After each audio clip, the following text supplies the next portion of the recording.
नमस्कार दोस्तों, स्वागत है आप सबका हमारे चैनल द डीपर वर्ल्ड में, जहां आपको मिलेंगी कुछ रोचक जानकारियां और विचित्र बातें। दोस्तों, क्या आप जानते हैं भारत के हिमालय क्षेत्र में एक ऐसी भी झील है जहां नरकंकाल बिखरे हुए पड़े रहते हैं। जी हाँ दोस्तों, इस झील का नाम रूपकुंड झील है। भारत के हिस्से में आने वाले हिमालयी क्षेत्रों में बर्फीली चोटियों के बीच स्थित रूपकुंड झील में एक अरसे से इंसानी हड्डियां बिखरी हैं।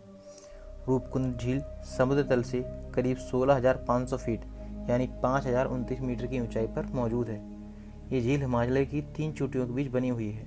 इन चोटियों को त्रिशूल चोटियां कहते हैं। त्रिशूल चोटियों को भारत की सबसे ऊंची पर्वत चोटियों में गिना जाता है, जो उत्तराखंड राज्य के कुमाऊं क्षेत्र में स्थित है। रूपकुंड की ये पहली आधी सदी से ज़्यादा अनसुलझी है। रूपकुंड झील को कंकालों की झील भी कहा जाता है, जहाँ पर हर जगह इंसानों की हड्डियाँ बर्फ में दबी हुई दिखती हैं। इस झील की जानकारी 1942 में एक अंग्रेज फॉरेस्ट रेंजर को हुई थी।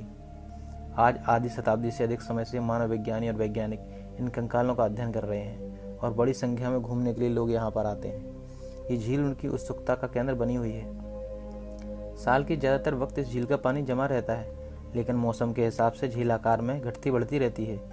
जब झील पर जमी हुई बर्फ पिघल जाती है, तब ये इंसानी कंकाल दिखाई देने लगते हैं। कई बार तो इन हड्डियों के साथ पूरे इंसानी अंग भी होते हैं, जिससे शरीर को अच्छी तरह से संरक्षित किया गया हो।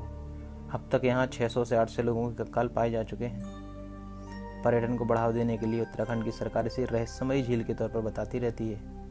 कई वर्षों से वैज्ञानिकों ने झील में पड़े कंकालों का अध्ययन किया है और कई अनसुलझी पहेलियों को सुलझाने की कोशिश की है, जैसे ये कंकाल किन लोगों के हैं, इन लोगों की मौत कैसे हुई और ये लोग कहाँ से आए थे। इसकी अभी तक कोई जानकारी नहीं मिली है।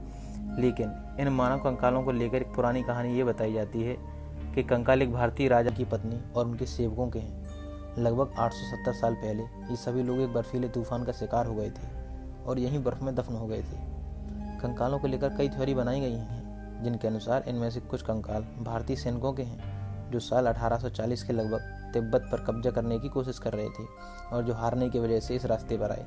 इनमें से बहुत से सैनिकों को हिमालय की पहाड़ियों से होते हुए वापस लौटना पड़ा और रास्ते में उनकी मौत हो गई। एक अन्य कहानी के अनुसार माना जाता है कि ये कब्रगाह है जहाँ किसी महामारी के शिकार लोगों को दफनाया गया है। साथ ही आमतौर पर यह माना जाता है कि ये कंकाल एक ही समूह के लोगों के हैं, जो कि 9वीं सदी के दौरान किसी अचानक आई आपदा के दौरान मारे गए थे। इस इलाके के गाँव में एक लोकगीत प्रचलित है। इस लोकगीत में बताया जाता है कि कैसे यहाँ पूजा करी जाने वाली नंदा देवी ने एक लोहे जैसा सख्त तूफान खड़ा किया और जिसके कारण झील पार करने वाले सभी लोगों की मौत हो गई और वे यहीं झील में समा गए। कंकालों को लेकर किए गए शुरुआती अध्ययनों से पता चला है कि यहाँ मरने वाले अधिकतर लोगों की ऊंचाई सामान्य से अधिक थी और इनमें ज़्यादातर मध्यम आयु वर्ग के थे, जिनकी उम्र 35 से 40 वर्ष के बीच रही होगी। इनमें उम्रदराज महिलाओं के भी कंकाल हैं, लेकिन बच्चों का कोई भी कंकाल नहीं है। वैज्ञानिकों ने जेनेटिक रूप से और कार्बन डेटिंग के आधार पर झील में मिले इंसानी अवशेषों का अध्ययन किया है। इनमें से कुछ महिलाओं के अवशेष शामिल हैं। इनमें से कुछ अवशेष 1000 साल के पहले के भी हैं। साथ ही साथ इस जगह से किसी भी प्राचीन बैक्टीरिया या जीवाणु का भी पता नहीं चला है, जिससे यह माना जा सके कि ये किसी खास बीमारी की वजह से मारे गए। पर सच्चाई क्या है, ये तो अभी तक पता नहीं चला है। दोस्तों, ऐसे ही और रोचक जानकारी के लिए सब्सक्राइब कीजिए हमारे चैनल द डीपर वर्ल्ड को। अगर आपको ये वीडियो पसंद आई हो तो प्लीज़ लाइक करें, शेयर करें, सब्सक्राइब करें। Thank you.